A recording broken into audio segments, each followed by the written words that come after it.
Parliament में क्या इल्जामात करेंगे?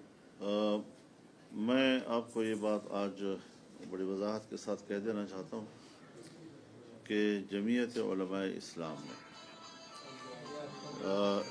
जो 2018 का एक्ट है उसको पूरी तरह अव्वल ता आखिर एक जामे तरमीमी बिल हमने तैयार कर लिया है और उलमाए किराम और आला तरीन इल्मी शख्सियात के मशवरे के साथ हमने उसको तैयार किया है। हमारे भी सुप्रीम कोर्ट लेवल के जो लॉयर्स हैं उन्होंने इसका मसवदा तैयार किया है और एक आध दिन के अंदर वो बाकायदा बाज़ाब्ता तौर पर सेनेट में पेश कर दिया जाएगा। ये जो हम कहते हैं कि ये ट्रांसजेंडर के लफ्ज़ की तारीफ़ तब्दील की जाए, ये एक नुमाइश तो हो सकती है लेकिन इससे मफ़हूम तब्दील नहीं हो सकता जी।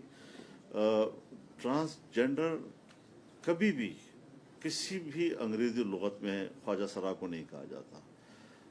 ये लफ्ज़ कभी भी किसी खुनसा के लिए इस्तेमाल नहीं होता। उसके लिए इंटरसेक्स का लफ्ज़ इस्तेमाल होता है। ट्रांसजेंडर जिन्स की तब्दीली के लिए ही इस्तेमाल होता है, उसका और कोई दूसरा मफ़हूम है ही नहीं।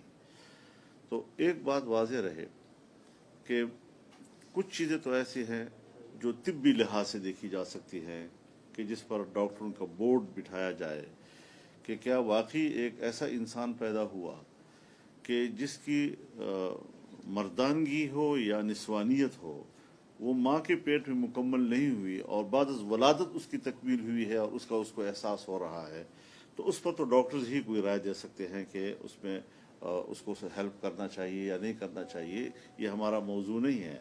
लेकिन मैं एक कुरान और सुन्नत के तालिब इल्म की हैसियत से बात कहना चाहता हूँ कि मर्द पैदा करना या किसी को औरत पैदा करना ये तकवीनी अमर है और अल्लाह के तकवीनी उमूर पर सवाल नहीं उठाया जा सकता। किसी बंदे को, किसी इंसान को इसका हक हासिल नहीं है कि मुझे क्यों मर्द पैदा किया या मुझे क्यों औरत पैदा किया। तुम होते कौन हो? ये अल्लाह की मर्जी है। ये दुनिया सारी कायनात उससे पैदा की है। कल आप कहेंगे आसमान क्यों पैदा किया, सितारे क्यों पैदा किए। कल आप कहेंगे इस घर में मेरे जो गधा खड़ा है इसको गधा क्यों पैदा किया, यहाँ ऊँट होना चाहिए या इसको ऊँट कहना चाहिए। तो इस किस्म की चीज़ें जिसका ताल्लुक तकवीन से है और अल्लाह की उमूर तकवीनियत से उसका ताल्लुक है, उस पर किसी किस्म का सवाल उठाना ये अल्लाह के साथ एक जंग करने और उसके बगावत करने के मुतरादिफ है। तो अब जाहिर है जी कि एक चीज़ जब हाईलाइट हो गई है, हमारे मुल्क में बदकिस्मती ये है कि जब उसमें NGOs काम करती हैं तो वो जब एक काम उसने 20 साल बाद करना है तो आज से उसने उसके लिए ज़मीन बनानी है, तो वो इतने मासूमाना अल्फाज के साथ और मासूमाना किस्म के जुमलों के साथ आपके सामने आते हैं और लॉबिंग करते हैं कि बाद दफ़ा वो उलमा से भी फतवा ले लेते हैं इब्तिदा में जी, और एक बुनियाद बनाकर फिर उसके ऊपर इमारतें खड़ी करते हैं और फिर वो जहाँ तक पहुँचते हैं कुछ पता नहीं होता जी।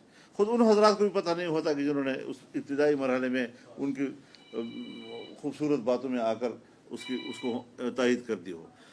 तो ये चीज़ें मुल्क पे चलती हैं और पार्लियामेंट में भी जो कुछ ख़वातीन होती हैं जो एक नज़रिए की होती हैं और उसका ताल्लुक पीछे से किसी एक NGO के साथ होता है और वो हर पार्टी में उसकी रुकनीत होती है, लेकिन उसका मिशन सबका एक होता है। वो अपनी पार्टी में लॉबिंग करती है और फिर उसके लिए भी हिकमत अमली बनाती हैं कि जिस दिन कोरम पूरा ना हो, छुट्टी का दिन आने वाला हो, अक्सर मेंबरान जा चुके हों, मजहबी लोग वहाँ मौजूद ना हों, तो कोशिश ये होती है कि उस माहौल में उसको निकाल लें और चुपके से खामोशी के साथ इस किस्म की चीज़ें आ जाएँ। ये हमारे बदकिस्मती है।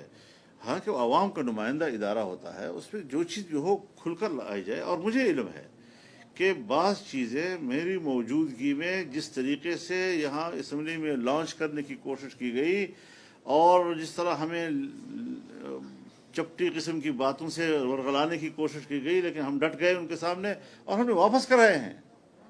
और फिर पता चला है कौन सा NGO उसके पीछे था, NGO के कौन सी ख़वातीन उसके पीछे थी। तो ये सारी चीज़ें हज़रत हमारी ज़िंदगी में गुजरी हैं, हमारे ऊपर हमारे मुशाहिदात हैं। इस हवाले से मैं अब आप खुद बताएं कि 1988 से मैं असम्बली में हूँ और मुख्तलिफ अवकात में इस किस्म की चीज़ें सामने आती रही हैं। तो इसका एक तजर्बा है हमें کہ کس طریقے سے واردات کی جاتی ہیں. تو یہ ایک وارداتی قسم کا ایکٹ تھا جو اس وقت پاس کیا گیا تھا، اور آج وہ جب ہائی لائٹ ہوا ہے تو اس پر انشاءاللہ ایک بڑا اچھا رد عمل آ رہا ہے. یہ قرآن و سنت سے اختلاف نہیں بلکہ اس سے بغاوت کا اس کو نام دیا جا سکتا ہے. یہ اللہ کے امور تکوینیہ کو چیلنج کرنے والی بات ہے. تو اس پر ماہرین نے، علماء نے بھی، لائر نے بھی، جمعیت علماء اسلام کی طرف سے ایک باقاعدہ وہ ترمیم تیار کر لی ہے، اور ایک ترمیم بھی انشاءاللہ ایک آدھ دن کے اندر